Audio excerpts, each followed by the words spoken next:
So tonight we're in 1 Corinthians chapter 2, which is basically half as long as chapter 1. So it's much shorter. And last week we even kind of looked at the beginning of chapter 2 as well. So we will look at all of chapter 2 tonight, but this is something that happens fairly commonly when you're reading the Bible. It's kind of an unfortunate chapter break. The first 5 verses of chapter 2 clearly belong with the argument in chapter 1. And verse 6, the second full paragraph in chapter 2, is the beginning of a new argument. Now that said, that's helpful because tonight we can use the first 5 verses to review a little because there is a lot there in chapter 1. But real quick, before I go around and I ask a couple of people to read out loud for us. And again, there's a couple Bibles out there. You can read whatever translation you want. Chapter 1, just a couple of highlights from last week when we went over it. The first thing is that chapter 1, verse 10, I appeal to you, brothers and sisters, by the name of our Lord Jesus Christ, that all of you agree, and that there be no divisions among you, but that you be united in the same mind and the same judgment. That's the thesis statement of the entire letter. Everything else the Apostle Paul is going to say in the next 16 chapters is to bring that about, to overcome divisions and conflicts, to bring unity and harmony. And right away in the rest of the paragraph, starting with verse 11, he says, and he immediately says, some of you are saying, I follow Apollos. Some of you are saying, I belong to Paul. Some of you are saying, I follow Peter. Some of you are saying, I follow Jesus, but you're all divided. And the rest of the chapter shows that the criteria this group of young Christians were using to attach themselves to different leaders were just the values of their culture. That you're a good rhetorical speaker, you're really good looking, you have a good reputation, whatever. And they're using very worldly values of wisdom and power in order to divide from each other. And so the rest of chapter 1, starting with verse 18, is basically 3 sections. And I'll just review it really quick and then we'll read out loud. Verses 18 to 25, that full paragraph, reminds them of the story of Jesus being crucified for us. And says, guys, let's be honest. In the eyes of our culture, the story of Jesus being crucified is weakness and is foolishness. Nobody values that in our culture. So why would we take the very values of a culture that looks at the story of Jesus as that says that's stupid, that's a waste of time, that's foolishness, and then use those very values that respond to the story of Jesus that way to then say this is what really matters and then be divided from each other. So that paragraph is saying the story of Jesus undermines this attempt to distinguish yourself as superior from other human beings by how wise or how powerful you are. The next paragraph, verses 26 through 31, indirectly kind of insulting, but ultimately very reorienting, where he says, and look at you guys. Look at who God chose. God didn't, by and large, choose the strong, the wise, the winners. By and large, throughout history, he chooses the weak, the foolish, the needy, the things that are not, in order to shame the things that are. He's basically pointing out, like, guys, none of you were the cool kids in high school, and now you became Christians and you're running around like you're cooler than other people. God chose you because you're losers. Like, that's why he chose you. And all of a sudden, he's like, and now you're running around with your chest puffed out saying that you're really, really cool. God chooses people, and I don't know if I read it in this group, so in case I didn't, you don't have to turn there, but whenever I read the beginning of 1 Corinthians, as Paul says, God chose the things that are weak. He chose the things that are foolish. I always think of this great passage in Deuteronomy chapter 7, where if you've ever wondered, why does God choose some people, which is a bigger topic, maybe we'll talk about it another time, but there's always the danger to think, I'm a Christian because I'm smarter than other people. I'm a Christian, God chose me because I'm more pleasing to God. I'm more moral. I'm this. I'm whatever.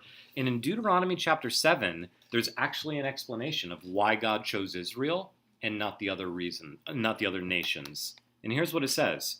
The Lord your God has chosen you to be a people for his treasured possession out of all the peoples who are on the face of the earth. Only you, Israel. It was not because you were more in number than any of the other peoples that the Lord set his love on you and chose you, because it actually was that you were the fewest of all the peoples. It was not that you were stronger than the other peoples, because the Egyptians enslaved you and they kicked your butts. And, the Philistines and all these other groups, like then later on, the Babylonians, not because you're stronger. It's not because you're wiser. And so it gives a list of reasons why God didn't choose Israel. Not because you were any better in any sense than all the other nations, but then positively it says why he chose them. The Lord your God chose you, not for these reasons, but he chose you because the Lord loves you and is keeping the oath that he swore to your fathers, that the Lord brought you out with a mighty hand and redeemed you from the house of slavery, from the hand of Pharaoh, king of Egypt. So it's basically saying the Lord loves you because he loves you. And so we'll talk about this at the end of tonight, but here are two syllogisms, which is kind of a mini philosophical formula, and they sound very similar, but there is a world of difference between them. And which one you think is true will totally change the way you live your life and your posture and your attitude before God and other people. Here's the first one. God values you because you are valuable. There's the first worldview. Second worldview is you are valuable because God values you. Which one do you think is Christianity? Second one. You are valuable because God values you. It's not God values you because he sees you're more valuable than other people, and so he chooses you.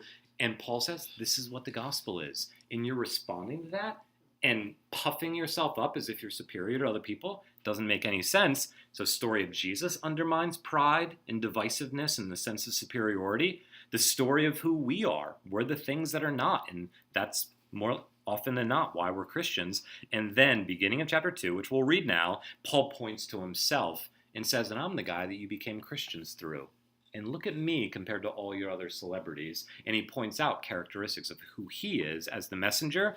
And then, starting in verse 6, the rest of the chapter, which is not very long, goes in a very different and surprising direction. So, with that as backdrop and just a little review, let's go ahead and read. If I can get a couple of volunteers, would somebody read the first paragraph in chapter 2, verses 1 through 5? Anybody want to do that? Okay, Paula. And then Tiff, if you want to do verses 6 through 9. Okay. Anybody want to do verses 10 through 13? Okay, Jen. And then somebody finish us off with verses 14 through 16. Okay, Jade, thank you very much. Go for it whenever you're ready.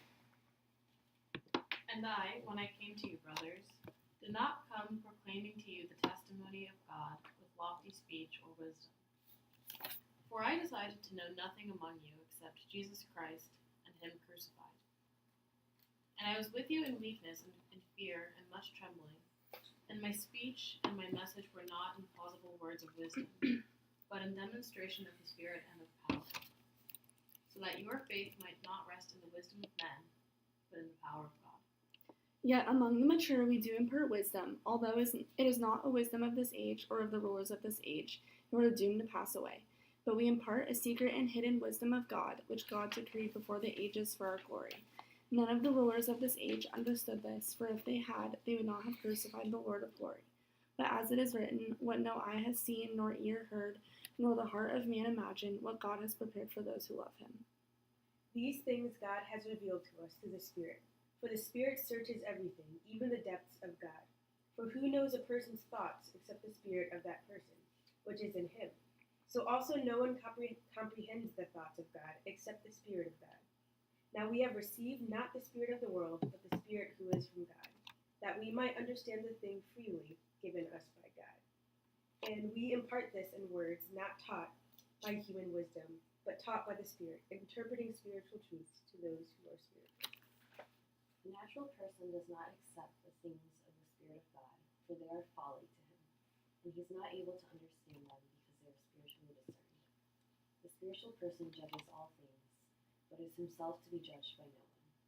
For who has understood the mind of the Lord so as to instruct him? But we have the mind of Christ. Okay, thanks, guys. Now, I don't know if this is your reaction. For many years, I have read those last couple of paragraphs and been like, huh? Yeah, that was my feeling. Like, this is a really strange section. And for now, before we get there, I'll just say this.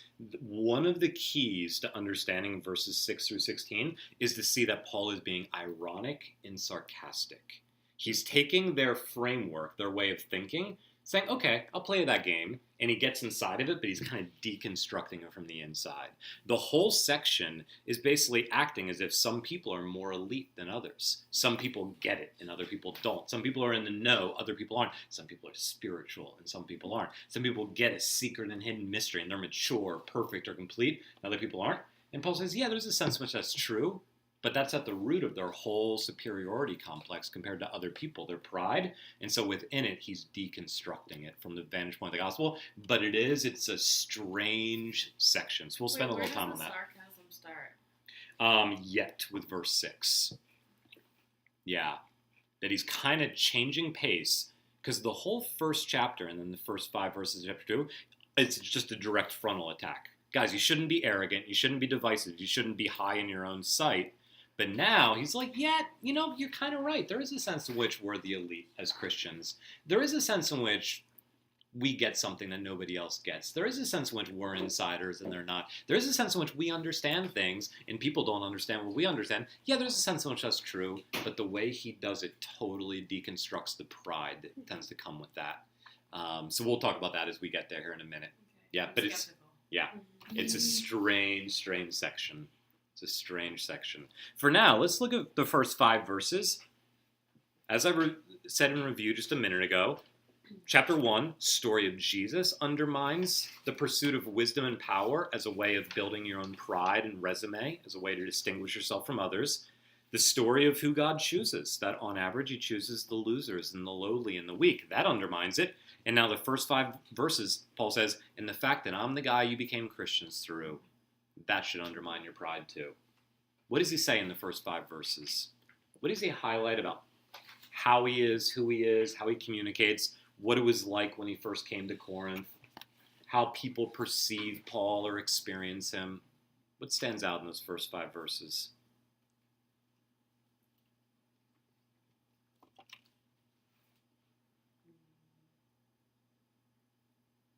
I know you mentioned this earlier, but like his speech, he didn't come in with a beautiful speech. Yeah, it was the farthest thing you can imagine from a TED Talk, Mhm. right? Yeah. It's like there's all these other cool TED Talks going on in Corinth, and Paul shows up, and it's just so unimpressive. It's just so simple. It's so unembellished. It's not packaged cleanly. It's not persuasive in a worldly sense. And he's saying, it's not because I couldn't necessarily do that. It's because I choose not to do that. Because to do that would be what? To be relying on that. Yeah, to be relying on that. And that would mean, at the end of the day, and kind of the whole pinnacle of this first section is verse 5, that would mean at the end of the day, what for Paul's hearers? Faith rests in the wisdom of men and not in the power of God. Yeah, that you would only be as confident in Christianity as the person communicating it is clever.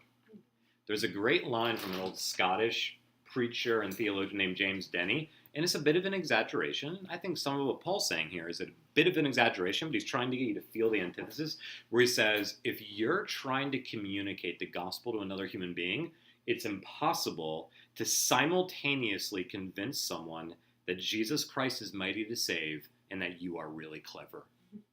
You cannot do both of those things at the same time. Either they'll be like, wow, cleverer than other people, or they'll be like, in spite of the messenger, and in some ways because of the weakness of the messenger, that God saves and redeems through human weakness. Let me read this for you real quick. This is not a famous section from his writings, but C.S. Lewis, who maybe more than anyone else in the last 150 years, gets the title of clever Christian, right? Like really smart, persuasive, clever Christian. And he's got an essay called Christian Apologetics. And here's what he says, and I think this is so honest. He says, I have found that there is nothing more dangerous to one's own faith than being an apologist. No doctrine of the faith seems to me so spectral, so unreal, as one that I have just successfully defended in a public debate. For a moment, you see, it seems that the truth of it rests on yourself. As a result, when you go away from the debate, it seems no stronger than that weak pillar in your own mind. And this is why we apologists take our lives in our hands and can be saved only by falling back continually from the web of our own clever arguments as from our intellectual counters into the reality of Christ himself. But C.S. Lewis is like, man, like I'm scared when I'm up there thinking that somebody's faith is dependent on me being more clever than the guy I'm debating. And Paul says, I don't show up with impressive arguments and rhetoric lest your faith be built on that rather than on the foundation of Christ crucified.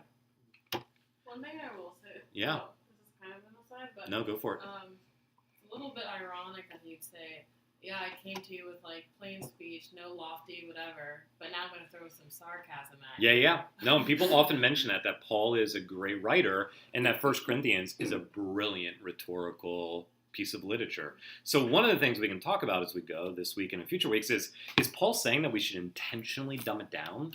He's saying that we should like intentionally be simplistic and uncompelling, and I don't think he is. Here's the analogy I would give to flesh out what Paul's saying, that we've all seen it in advertising. There are people who the way they advertise it's clever, it's skilled, but it's also very genuine and very simple. And what sets aside good advertising from bad manipulative advertising is we've all seen, or maybe bought and found out later on, stuff where the actual product is just crap. It's not good at all, but the way it's advertised is actually what's selling you is the cleverness and the coolness of the advertising itself and not the product. Where it's like, here's a car sold by half-naked women. Here's this with dancing animals selling it. It's like, oh, like this actually has nothing to do with the product, but what we're being appealed to by is something that has nothing to do with the product itself. And Paul says, we don't ever try to sell the gospel that way. We don't ever try to sell the gospel that way. But there is a kind of advertising that exists to kind of help you see what the product actually is. And that, I think you can, and you see it in 1 Corinthians. Paul is laboring with great skill to get all the obstacles out of the way so we can see how incredible the gospel is. I do think we can use our gifts and our skills for that. So I would say it's more, to use an old phrase that I think is very fitting for this, that if the medium is the message, which it always is, how you say it is always connected to what you say. How do we need to talk about a message that's about a guy who dies for us on the cross in weakness and foolishness? And it can't be, look how impressive and clever and awesome we are, because that doesn't strike the right tone given what we're selling, given what we're proclaiming. And so for Paul, it's not so much that he intentionally tries to be dumb, but he tries to make transparently clear what the message is actually about, which is not human achievement, not human wisdom, and not human power, because that has nothing to do with how God saves. But within that, he does labor pretty hard to make persuasive arguments, as do I, for those of you who know me well. Other thoughts about 2:1-5.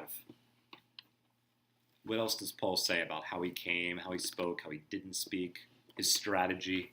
What's this part about I decided to know nothing among you?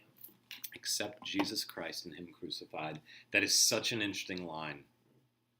Yeah. Any thoughts on what you think Paul might mean by that? When I came, I decided, I made an active, intentional choice to know nothing except not only Jesus Christ, but Jesus Christ crucified.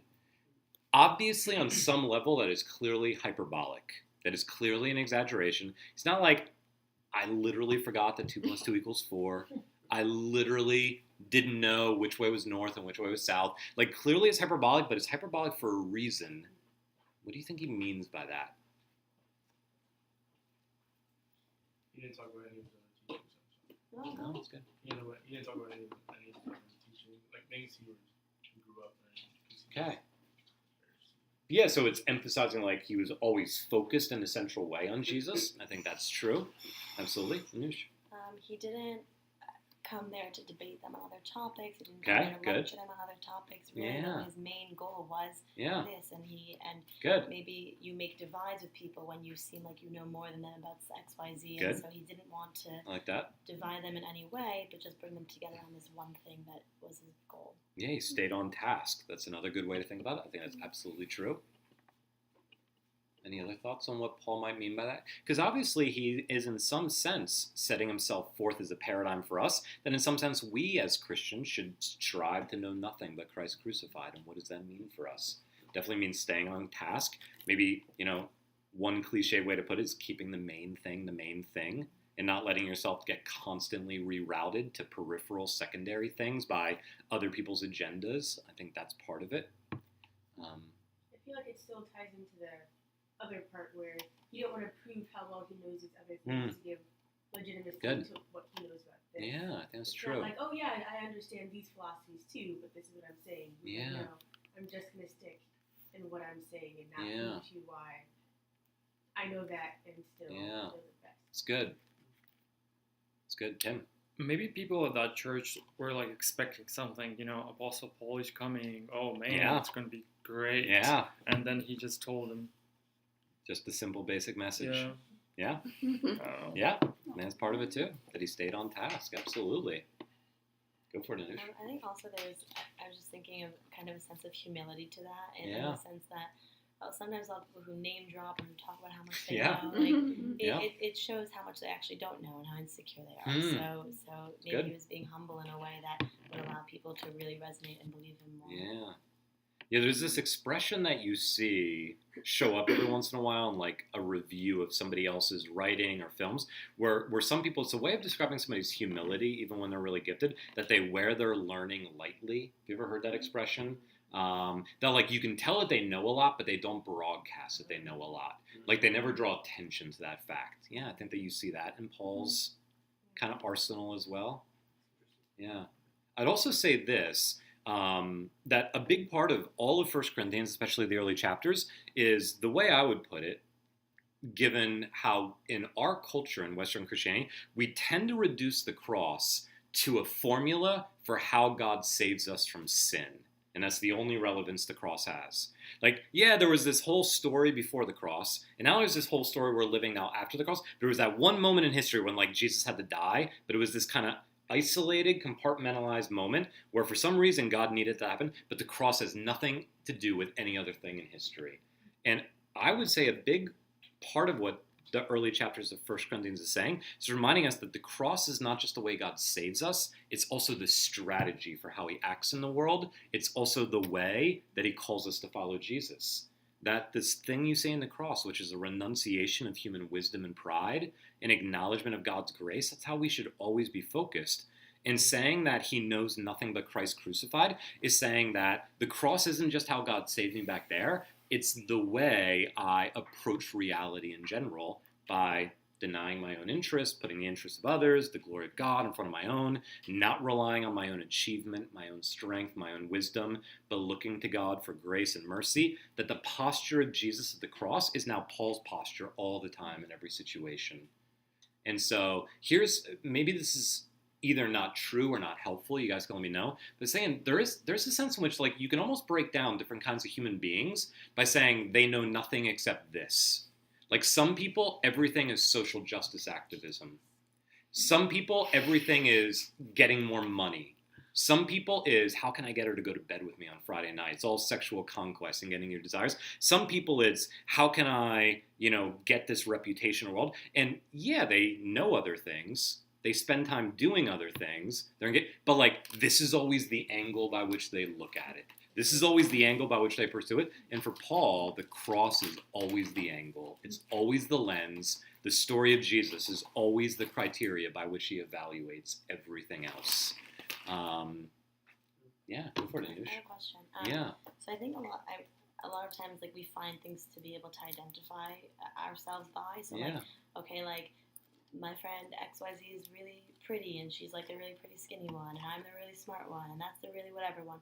But then like your identity becomes tied Yeah. to those things. And so I'm wondering like from this is the message to tie your identity to Christ or no? Am I extrapolating too Definitely much? in large part. Yeah, even those two really simplistic formulas I gave earlier, imagine what it would look like if every day we woke up and we went through life saying, I am valuable because God values me.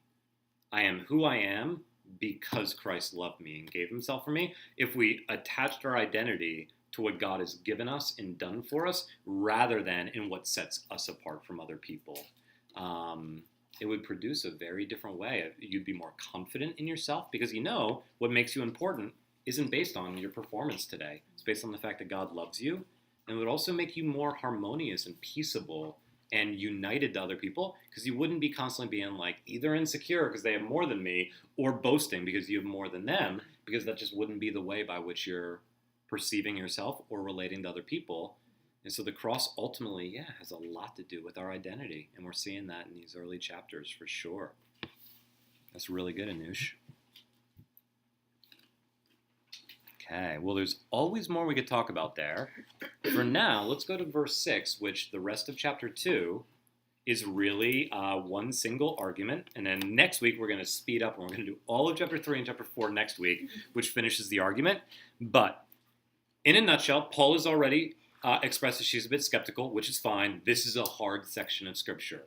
For now, just want to propose that what Paul is doing is saying, yeah, you know what? Yeah, I rebuke you guys, but you know what? You have a point.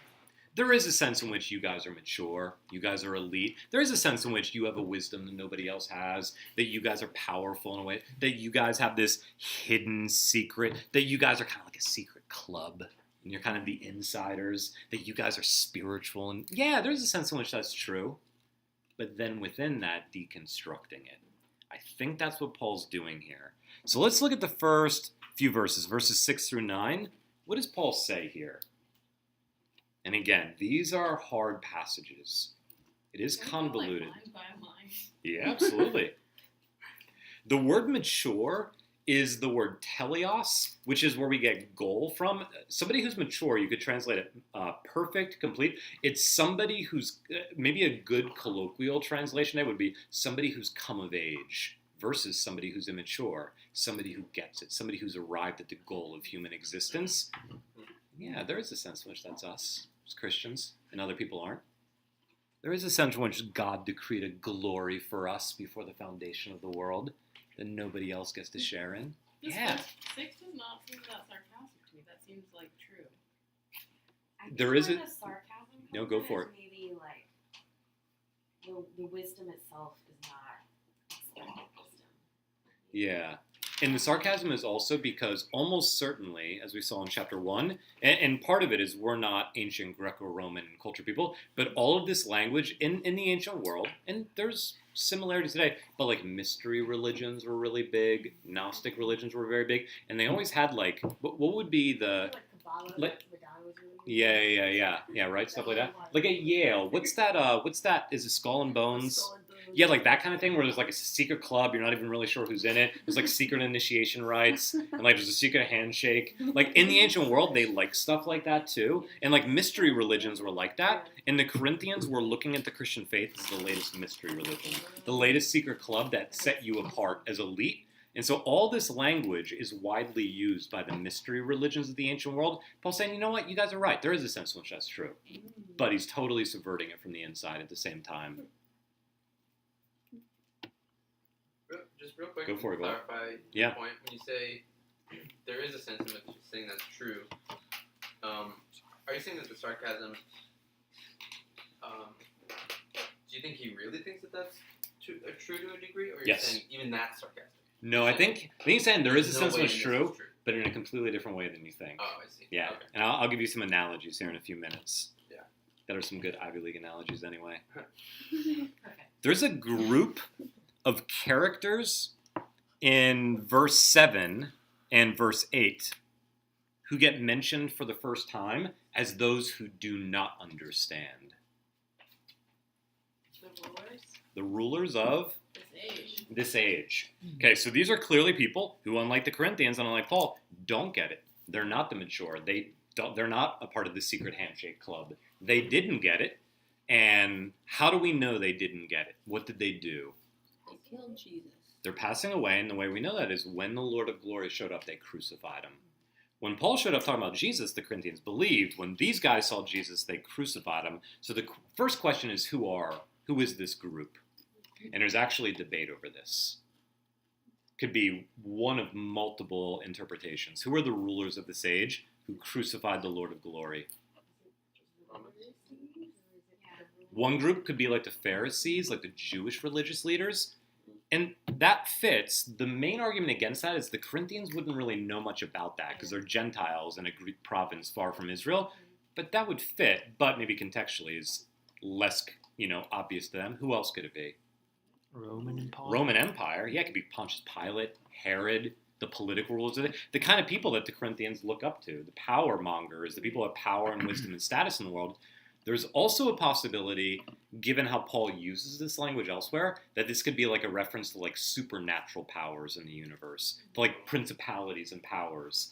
Now, in the ancient world, as much as that's spooky mumbo jumbo to a lot of us today, but whatever you think about that stuff, in the ancient world, there wasn't like, yeah, there's like demons and angels, and then there's like presidents and military generals. Like those two things were very tightly bound together in the ancient world. And so somebody like Pilate or Caesar was understood to kind of almost be the human front of like spiritual forces working behind the scenes. Whatever you think it is, all of this, some of it, what Paul says is the ones that everyone acknowledges have power and wisdom and privilege and insider access. Jesus showed up and they crucified him. And that shows that they don't have wisdom and power. They don't get it. Now, we do, but here's something I want to do a little tangent here for a second because I think this is so helpful. C.S. Lewis, who I already mentioned, has a great line. He actually talks about this a lot in his writings, where he says, Christians can never be dualists. Christians do believe that there's good and evil. There are insiders and outsiders. There's faith and unbelief. There's good and evil, all of that. But those two forces are not equal. Like, for instance, Christians believe that good has existed forever. It will exist in the future, but evil wasn't there at the beginning. It won't be there at the end. It's only here now. And so C.S. Lewis makes a claim, and he sounds like he's echoing the end of this chapter, where the spiritual person judges everybody, but is understood by nobody else. Where C.S. Lewis says, someone who is evil cannot understand someone who is good, but someone who is good can understand someone who is evil. There's an asymmetrical. Good can understand evil, but evil cannot understand good. And I think it's very similar to the argument Paul is making here. And so, let me at least right now draw a couple of observations about that here. Everyone in this room, whether you're a Christian or not, whether you've been a Christian for a long time, whether your faith is very important to you, or whether you're not sure about it, everybody in this room, no matter how mature or not mature you are in your faith, knows exactly what every non-Christian in the world is struggling with every day. Because we're struggling with it every day. When we see a non-Christian say, I want to go after money, we're like, yeah, I know what that's like. When we see somebody go, I think I'd rather just have sex whenever I want with whoever I want rather than follow Jesus, like, yeah, I know what that's like. When they do, like, we know because that's who we are too. We're sinful, fallen human beings. But there's something about following Jesus that those who have the Spirit, not so much on an abstract intellectual level, but from an experiential level, understand or know. And so if you've been a Christian for a while, I'll bet that you have had multiple occasions where your non-Christian friends looked at you and said, I just don't understand you. I just don't understand why you live this way. I just don't get it. Like, you seem like you're smart. You seem like you have common sense. And you're not sleeping around. You're not doing this. You're not doing that. Whatever it is. And they're looking at you and you're kind of incomprehensible to them in some area of your life. I'll bet that most of you have had that experience before. So let me give you one last analogy and then we'll move on. And it's one that, for those of you who know me for a while, does not surprise you. It's one that I always love pulling out. But in The Lord of the Rings, one of my favorite analogies. Who are the kind of people who always get used, if you want to say by God, but by the forces of good, who are the kind of people that always get used to advance the storyline in a good way, redemptively, in The Lord of the Rings? Hobbits. Above all else, hobbits. And even the ones who aren't hobbits, like Aragorn and Gandalf, they are incredibly aware of their own weakness. They're incredibly aware of their own weakness. But if you remember in the stories, whether you watched the movies or ever read the book, like, hobbits are smaller than everybody else. They're weaker than everybody else. They're literally dumber than everybody else. Like, they have low IQs. They're kind of ugly and physically unattractive. Most of the rest of the... Jade's like, I would date a hobbit. I think Frodo is hot. I think Frodo is cute. Most of the rest of the world in Middle-earth, like, if you ever, like, pay them, like, they're like hobbits. Like, they're not even aware that hobbits exist. That's how insignificant they are. And yet, one of the big themes for Tolkien is only hobbits are qualified. Because they are weak, and because they are foolish, and because they're not puffed up, and therefore they're. And when Sauron, the ultimate bad guy, or at least in these stories he is, loses the ring, and the good guys get the ring, there's this big debate in the first book about what are we going to do with the ring. And some people are like, let's put it on and let's use it against them. It's kind of like Machiavellian politics. Let's use evil to beat evil. And like, and Gandalf's like, that's not going to end well. And people are like, let's just kind of isolate ourselves and just enjoy our lives and kind of like hide it and just not care about the well-being of the rest of the world. It's all like what people do who are governed by what the Bible would call the flesh, your own interests, your own desires. And Frodo, along with some of the others, says, you know what we're going to do? We're going to sacrifice ourselves by taking it to the one place it can be destroyed. and we're going to lay down our lives to go to Mordor, and we're going to throw it in. And they do. And one of the themes of the story is while all these massive battles are raging over here and all the activities over here, there's these two hobbits who are just kind of sneaking around over here, and they actually make it. And there's a line where Tolkien said that it has not even entered into Sauron's mind that they would try that. Because he doesn't understand self-sacrifice and love for the sake of others. He doesn't even understand that motivation. And so when Jesus walks into the heart of darkness in Jerusalem, the rulers of this age didn't even see what was coming. They're like, maybe he's coming to raise an army. Maybe he's coming to give a persuasive speech. Maybe he's coming to do this. And he was coming to lay down his life. And the rulers of this age didn't even see it coming because they don't think like that. That's not a category for them. But you guys are Christians. You've been given the Spirit. You understand it. Now, we all struggle to live that out. But we all resonate. By definition, if you're a Christian, you look at that and say, yeah, that's how we should all live. That's what it means to be human. And Paul says it's only those of the Spirit who know that. And so that's how he starts. And so, yeah, if you're a Christian, you know something about the universe that other people don't know. But it'd be very easy on paper to be puffed up against other people. For us to be like, we're the insiders who know that, and all these other stupid losers don't get it. And so the rest of the paragraph is Paul undermining it. Anush. I have a question. Yeah. I haven't been in many circles like this outside of my church. Yeah.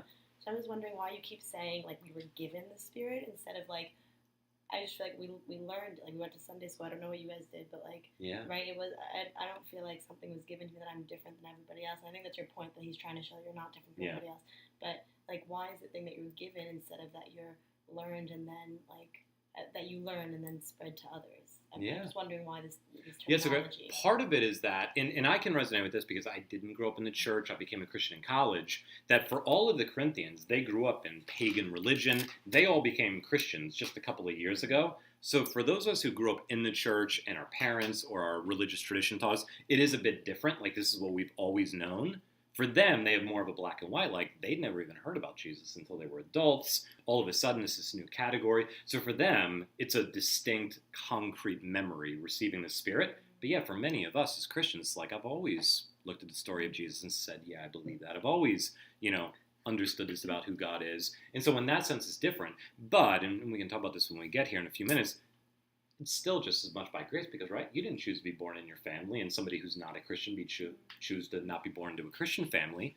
And so no matter who you are as a Christian, whether you heard the gospel for the first time later in life, or whether you're born in a Christian family or whatever, like one of Paul's points here is the reason you're a Christian is not because of you.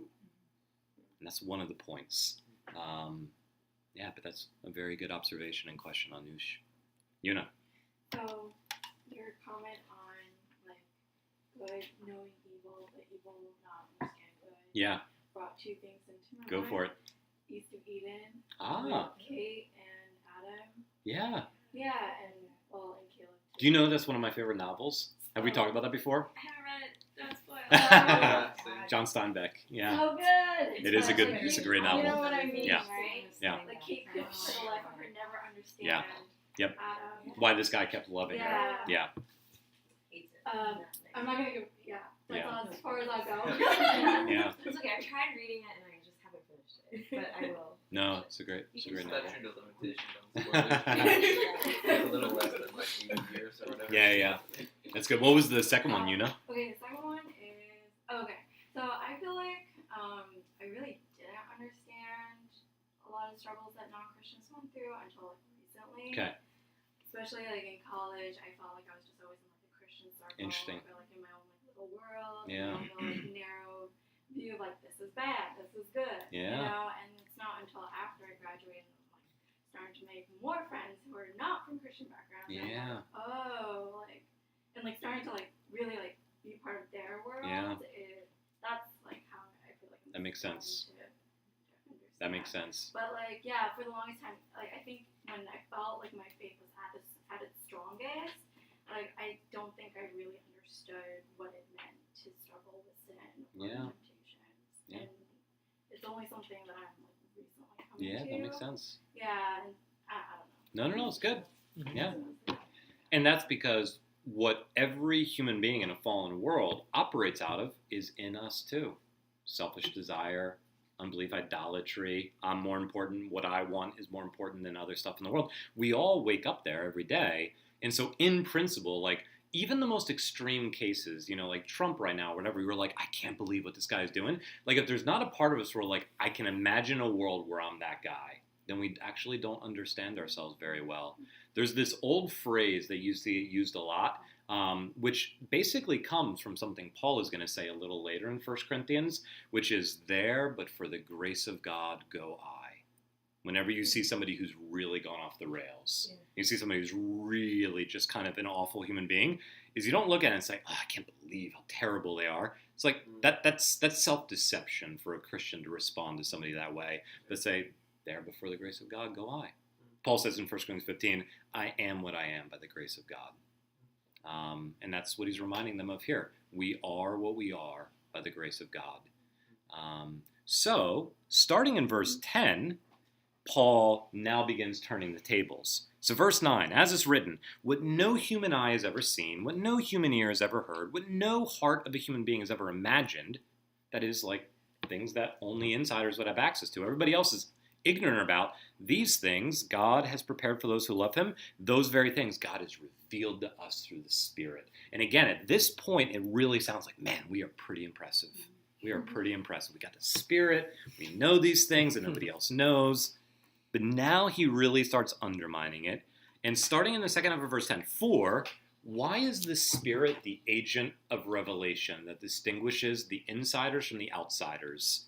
It's really simple in some ways, but it's really profound. This next section is what somebody would call an anthropomorphism. Does anybody know what's an anthropomorphism? People Good question. change shape. Nope. That's a good guess. People characteristics To something that's not a person. Yeah. Like when animals talk, that's anthropomorphic. Here, God is being described as if he was a human being. So Scripture does this constantly. Arguably, all language is analogical. You can only talk about something by comparing it to something else.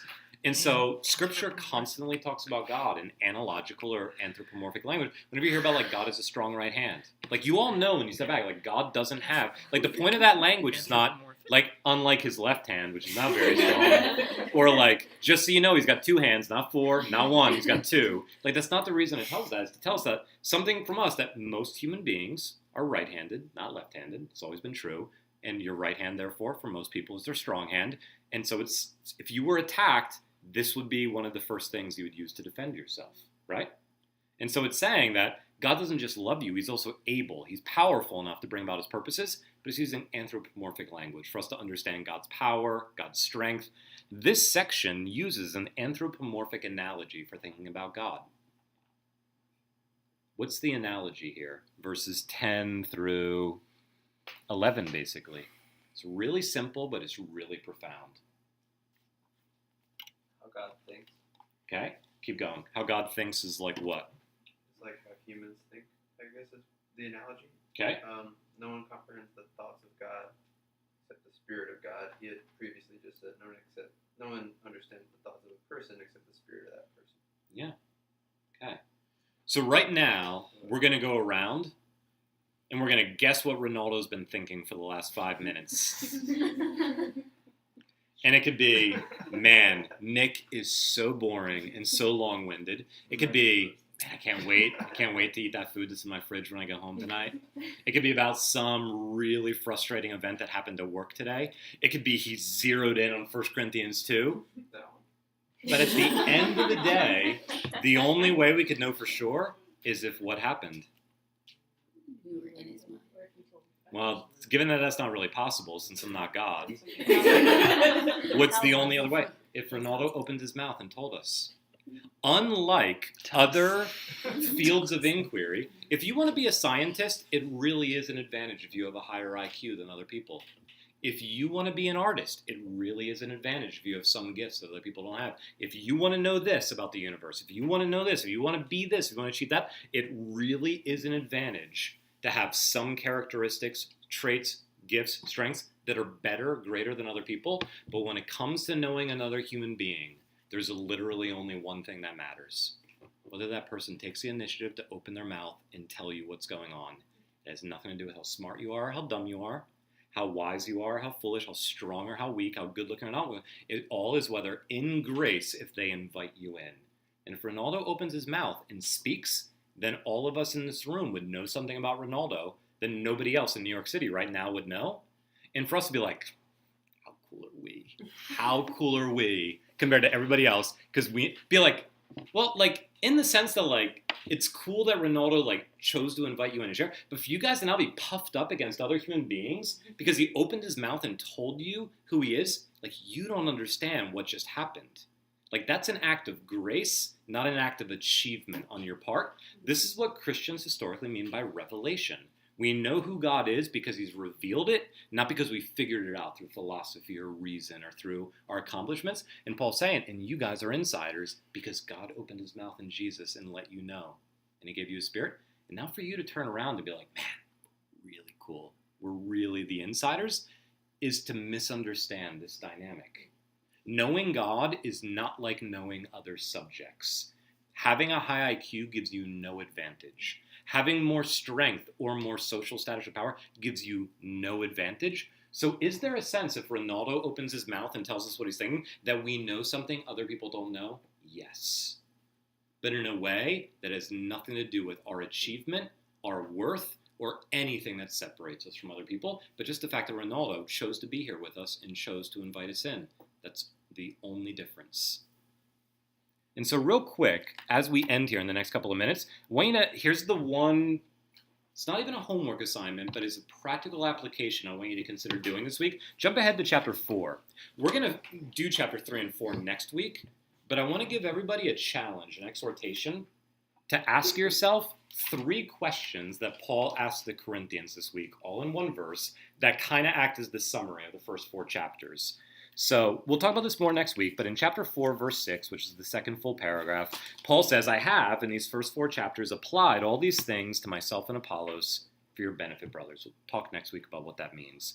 So that, I've been doing this in the first 4 chapters, so that 1, you might learn by us not to go beyond what is written, that you would stay faithful to the story of Jesus instead of always running after other ways of making sense of the world and constructing your identity, that you just stay rooted in the story of Jesus in Scripture, and that none of you might be puffed up in arrogance against one another. That's why I've been writing these first 4 chapters. And now he asks 3 questions that are so devastatingly simple, but if you can articulate these questions intentionally and answer them on a regular basis, they will change your life in the way that your attitude before God, your posture before others. Here's the first question. Jade, who sees anything different in you compared to other human beings? Second question. Paula, what good thing do you have that you did not receive? And third question, Galt, if every good thing in your life you received, why would you ever boast as if you did not receive it? Ask yourself those 3 questions in light of the story of Jesus. And Paul says, and you got your answer for what your attitude should be towards God and one another. So Jade, what does anybody see in you that's different from other human beings? What's the answer to that? What should be the answer? Yeah, what's from the perspective of the gospel, what's the right answer? What sets you apart from other human beings? Just say God. Jade is Yeah, way I too mean, much. saying like Jesus. Yeah, right? So positively you could say, in his grace, God chose me. In his grace, God sent Jesus to die for me. In his grace, God gave me a spirit so that my eyes would be open and I would understand. From a human perspective, another answer would be nothing. There is nothing different about you compared to any other human being. Nothing. There's nothing different in you. Nobody sees anything different in you because you're a human being made in God's image, both fallen and loved, and all human beings are like that. No one sees anything different in you. Paula, what do you have that you did not receive? Nothing. Every good thing is a gift of grace. C.S. Lewis is a great illustration. I think it might be in in Mere Christianity, where he says, here's what it's like when you think you're giving something to God. Your obedience, your love, your worship.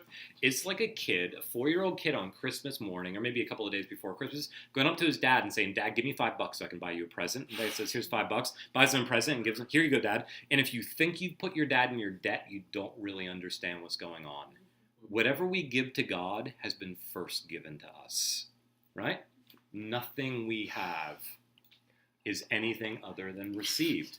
Imagine if we actually believed that. If we actually internalized that. If we actually, that was integrated into our identity. Then the last one. So, if everything you have received, every good thing has been received, why would you ever boast as if you did not receive it? What's the answer to that one?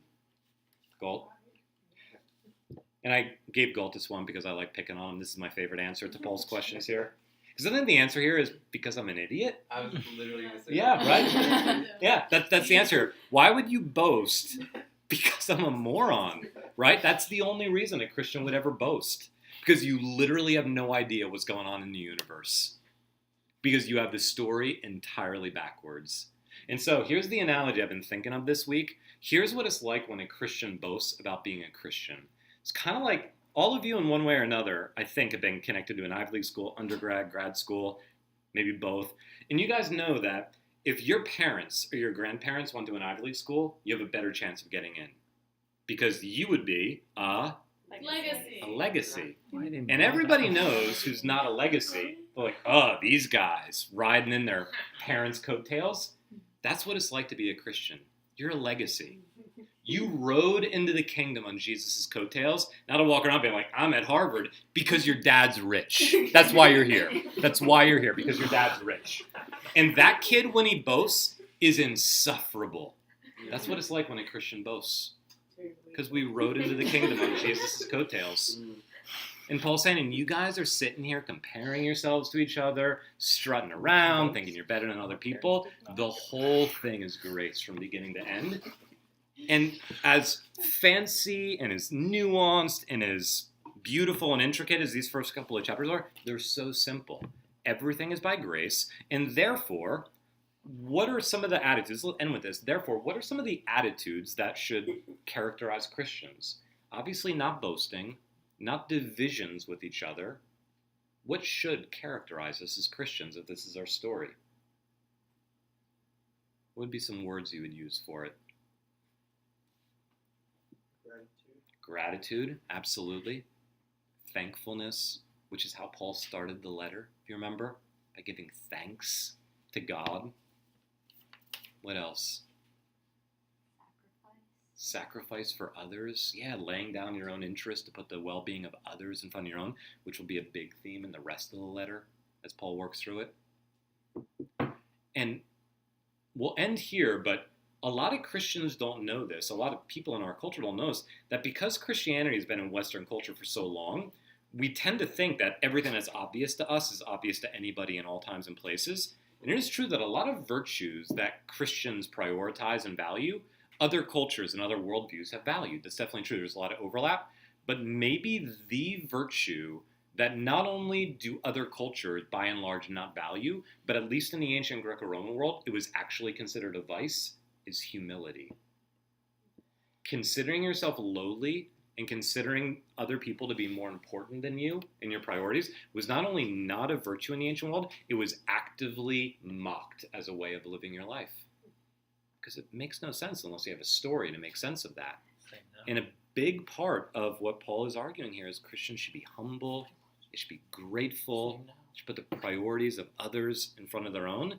And instead, the Corinthians bickering with each other, all arguing over who their leader is to get status and glory, worrying about, as we're going to see, totally committed to the fulfillment and gratification of their own desires instead of the glory of God or the good of other people. It just shows that they don't understand the gospel very well. And so the whole letter is Paul just reminding them of what the gospel story is. Manoush. I'm not sure how relevant this is to No, everyone, go but for it. this made me think of something in one of my classes. We were talking about, we were reading a book called Ethical Loneliness, and it was talking about how people who go through different human rights abuses feel kind of abandoned by humanity, that they allowed this to happen, and then on top of that, once there is no satisfactory reparation, they're once again abandoned by humanity, that humanity didn't step in to actually try to repair this. And one of the points that the author speaks about is that this is perpetuated by the fact that we all, or not, but that society for the majority, tends to see their achievements as like a product of their individual actions. And so it's like, I worked hard and I got this, and I did X, and out of my merit I got Y.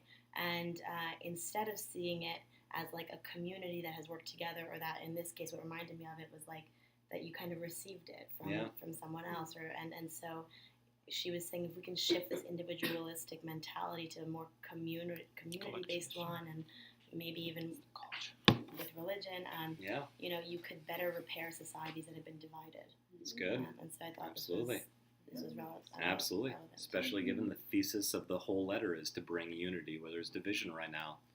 And it's good. Imagine if, and we'll end here, imagine if, not just in this room, but imagine if on a regular basis, every time you walked into a church on Sunday morning, you could just assume that the average person had this attitude in life. Groups like that get along with each other.